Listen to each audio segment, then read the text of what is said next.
Le rallye raid pour moi en moto c'est terminé. C'est terminé non pas par défaut d'envie, mais tout simplement que l'entourage souffre beaucoup quand on part. Il faut aussi penser à eux. Le rallye raid c'est de l'égoïsme, on a du mal à le faire partager. Il l'avait annoncé en 2009, son 5e Dakar était le dernier.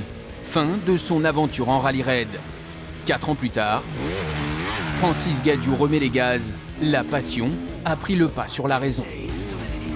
L'amour de ce rallye, l'amour de ces grands espaces où on est si petit, fait que c'est un nouveau dépassement de soi-même ou quelque part dans le prolongement de ce que l'on fait tous les jours dans la gestion des entreprises, amené aussi par des événements affectifs qui m'ont beaucoup marqué sur ces 2 dernières années où j'ai certainement besoin de cet échappatoire pour aller remettre les roues et les gommes et les tétines sur ces grands espaces à Katama, désert d'Akatama et autres. Francis Gadiou, alias Gad, repart au guidon d'une Honda 450 CRFX. Une moto que l'on trouve dans le commerce simplement préparée pour supporter les contraintes du Dakar 2013. Plus de 8000 km du Pérou au Chili, en passant par l'Argentine.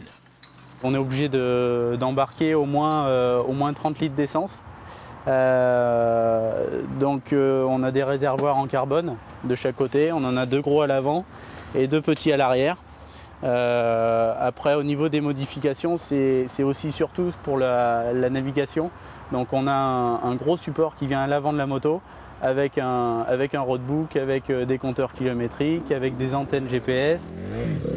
Avec cette moto, Francis Gadiou espère remporter la catégorie marathon, celle des machines non modifiées.